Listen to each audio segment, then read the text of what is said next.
Isa ang patay matapos umarangkada papasok sa palaruan ng isang mall ang isang SUV. Ayon sa driver, nakaidlip siya habang nakapark at nagising na lang daw nung biglang umaandar ang sasakyan. Live mula sa Carmona sa Cavite, may report si Jamie Santos. Jamie? Jessica, isa ang patay habang 12 ang sugatan. 5 nga sa mga ito ang menor de edad nang iraruhin ng isang SUV ang isang mall dito nga sa Carmona, Cavite, 1:00 pasado ng hapon kanina. Nasa loob pa ng isang mall sa Carmona, Cavite ang SUV na ito sa kuha ng Carmona PNP. Maya-maya pa, bigla na lang umarangkada papasok sa isang palaruan sa loob ng mall ang sasakyan. Kwento raw ng driver ng SUV na si Rosendo Mamukod sa mga pulis, hinihintay lang niya ang misis na bumili ng gamot nang maidlip siya. Nagising na lang daw siya nang biglang umarangkada ang sasakyan. Sinalpok nito ang isang amusement center kung saan maraming bata ang naglalaro. Isa ang patay, 12 ang nasaktan, kabilang na ang 5 menor de edad. Ayon doon sa doktor na tumingin sa kanya, head injury yung naging sanhi nung kanyang pagkamatay. Ang mga nagtamo ng injury agad daw na itakbo sa kalapit na ospital. Na-confine rin ang driver ng SUV na ilang buwan pa lang nakaka-recover mula sa stroke matapos tumaas ang blood pressure. Ayon sa mga pulis, kinausap na nila ang mall kaugnay sa isinasagawa nilang investigasyon. Nakapag-request na kami ng CCTV footage ng mall para at least malinawan din natin kung totoo talaga na suddenly na nag-accelerate. Jessica, inaayos na ng Carmona Police ang mga kasong isasampa laban sa driver. Jessica?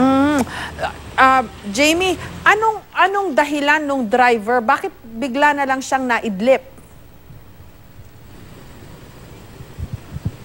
Yes, Ma'am Jessica, no, ayon nga dito sa kwento nitong driver sa mga pulis, hinihintay niya yung kanyang misis na bumili ng gamot dahil hindi na siya bumaba dahil nga kaka-recover lamang niya dito nga sa stroke. Habang hinihintay niya, nakatulog siya sa habang nang hinihintay. Yun nga, nagising na lamang siya nang bigla na lamang daw umarangkada yung kanyang SUV at nga humarurot na nga papasok sa mall. Naikabig pa nga daw niya itong manibela, yun nga lang, dito na nga ito sa amusement center sumalpok itong kanyang SUV, Jessica. At saka mukhang hindi rin safe, no, na yung parking ay katabing-katabi ng isang palaruan ng mga bata.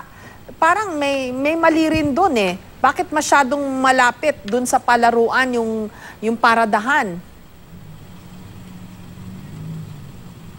Yes, Jessica, nung inikutan nga natin itong mall, napansin nga natin na medyo, kumbaga, kung i-compare natin to dun sa mga ibang mall, medyo malapit lamang yung distansya nitong parking lot, dito nga sa entrada o entrance nitong mall. At itong entrance ng mall, katabi na nito itong amusement center. Kaya nga, kumbaga, sabi nga, walang pagpipilian itong driver kung saan niya maikakabig yung manibela. Dahil kung yung main entrance din, yung kanyang natumbok, ay mas malamang mas marami raw yung kanyang madidisgrasya dahil nga nung oras na iyon karamihan, marami daw pumapasok dito sa mall. Yun nga lang, yung katabi nitong main entrance itong amusement center kung saan maraming mga bata yung naglalaro. Kaya kumbaga sabi nga nitong Carmona Police walang pagpipilian dahil tiyak na may masasaktan dahil nga dito sa incident ito. Kaya patuloy yung kanilang investigasyon kung sudden unintended acceleration nga ba yung nangyari dito sa SUV o may kapabayaan dito nga sa driver kung naapakan ba habang ba dahil naidlip siya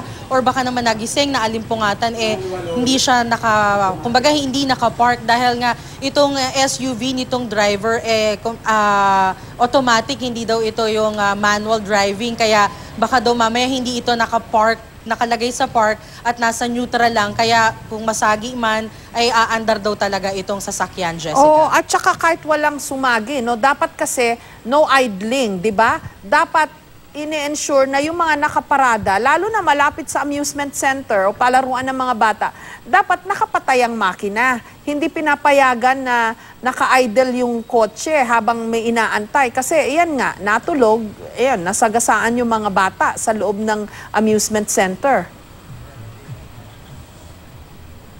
Yes, Jessica, yun nga din yung isa natin sa natanong nga dito sa Carmona Police. Pero ayon sa Carmona Police, medyo kilala na nung ilang security guard itong driver na nagpa-park siya dun sa PWD side dahil nga kagagaling lamang daw nito sa stroke at madalas pumunta dito sa nasabing mall para bumili ng gamot or bumili ng kanilang mga kailangan sa bahay. Na sandali lamang nagstay kaya pinayagan na rin na bukas at idling itong sasakyan. Hindi naman inaasahan daw na ganito nga yung mangyayari sa paghihintay nitong driver ngayon sa mall na biglang umandar, di umano itong sasakyan at ito nga naka-aksidente at nakabiktima pa ng ilang mga kabataan, Jessica. Maraming salamat sa iyo, Jamie Santos.